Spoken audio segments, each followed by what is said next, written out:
Monsieur le Président, bonjour. Bonjour. L'Union africaine vient de désigner une troïka pour gérer le dossier du Sahara occidental. Vous faites partie de cette troïka. Quel sera votre rôle ? C'est l'Union africaine qui a transféré le dossier du Sahara aux Nations Unies. Ce que nous avons dit, comme la situation ne règle pas, la troïka a comme rôle de suivre le dossier aux Nations Unies et d'informer l'Union africaine. Nous ne prenons pas de décision, nous ne prenons pas de décision, mais nous suivons, nous collaborons avec les Nations Unies, nous suivons le dossier et nous rendons compte à nos pairs. L'Union africaine veut mettre en place des réformes, essayer de rendre son fonctionnement autonome.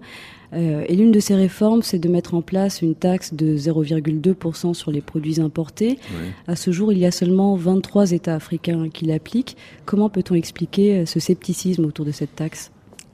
Déjà, en un an, il y a déjà 23 États, ce qui est extraordinaire. En un an, il y a déjà presque la moitié des États qui ont déjà accepté, et beaucoup, dont la Guinée, nous avons déjà mis dans notre budget.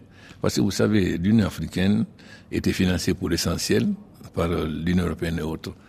Bon, comment voulez-vous que l'Afrique puisse compter si on n'est même pas capable de supporter notre organisation ? Or, aujourd'hui, nous voulons que l'Afrique parle d'une seule voix, que les problèmes africains soient réglés par les Africains. Mais pour que les zones nous prennent au sérieux, il faut que nous-mêmes se prenions déjà au sérieux, en commençant d'abord par rapport à notre organisation sérieux. Mais il y a encore énormément de pays d'Afrique australe qui n'ont pas adopté cette taxe-là. Qu'est-ce que vous dites ? Qu'est-ce que vous leur dites pour les convaincre ? Ils sont d'accord pour les 0,2%.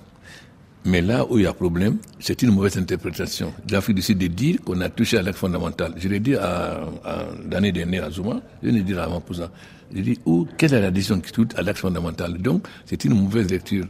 Et ils ont cru que, par exemple, la désignation des commissaires va être faite par le président. Non, c'est pas adopté. Il y a beaucoup de propositions qu'on a faites. Il y a celles qui ont été adoptées et celles qui sont en discussion. Eux, ils confondent les deux. Bon, ensuite, il y avait aussi, faut pas se cacher la vérité, il y avait une tension entre Zuma et Kagame. C'est pourquoi Kagame a dit au dernier sommet, il ne faut pas confondre le message avec le messager. Bon, donc il y a quand même interférence sur d'autres problèmes parce que l'Afrique du Sud, en voulant Kagame, dit que Kagame a tué les opposants chez lui. Donc, je pense que cette partie-là est en train de diminuer progressivement parce que il faut qu'ils comprennent qu'on n'a pas touché à l'acte fondamental. En marge de ce sommet de Nouakchott, il a beaucoup été question de la candidature de Louise Mushikiwabo, la ministre rwandaise des Affaires étrangères, qui brigue le poste de secrétaire général de l'Organisation internationale de la francophonie. Pourquoi fait-elle l'unanimité ? Vous savez, moi j'ai défendu un principe à l'Union africaine, c'est que quand nous avons un candidat africain, tout le monde doit soutenir ce candidat africain. Et l'Afrique doit parler d'une seule voix. Donc, nous avons eu une résolution aujourd'hui qui présentait le soutien de l'Afrique à la ministre des Affaires étrangères du Rwanda. Est-ce que, selon vous, elle a ses chances ? Ça, c'est autre chose. Disons qu'il y a beaucoup de controverses, mais nous avons défendu un principe, l'Afrique doit parler d'une seule voix.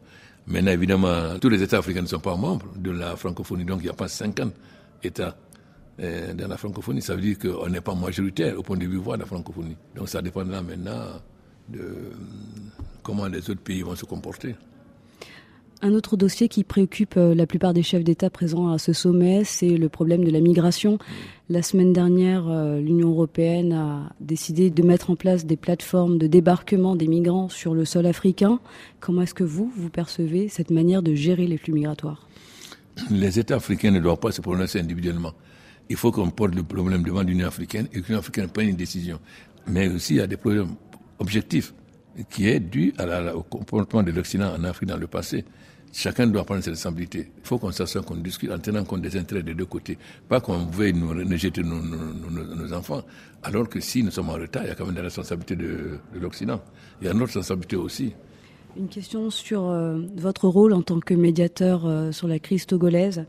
À partir de quand les points de l'accord obtenus le 27 juin dernier vont-ils être exécutés ? Il y a des choses que nous avons demandées à court terme. C'était de continuer à libérer les prisonniers. Deuxièmement, de lever l'intention de manifester dans 3 régions et de permettre que les gens manifestent, mais en accord, en prenant des mesures. Nous n'avons pas fixé une date. Nous ne pouvons pas aller là-bas, reporter les élections ad aeternam, donc nous avons donné une date indicative le 28 novembre. Mais ça ne veut pas dire que nous fixons une date. C'est très clair, c'est une date indicative. S'ils arrivent à s'entendre, ils recommenceront. Si maintenant il n'y a pas d'entente, nous verrons. Alors, quelle feuille de route nos pères vont nous donner? Mais le fait de donner une date indicative, est-ce que ça incite chaque parti justement à appliquer les recommandations que vous leur avez données? Mais nous avons dit, mettez-vous d'accord que le Parlement va continuer jusqu'à l'élection du nouveau Parlement. Mais le gouvernement aussi arrête la préparation des élections. Et nous avons dit aussi de tout faire pour qu'il y ait consensus sur l'ensemble des questions. Monsieur le Président, merci. Je vous en prie.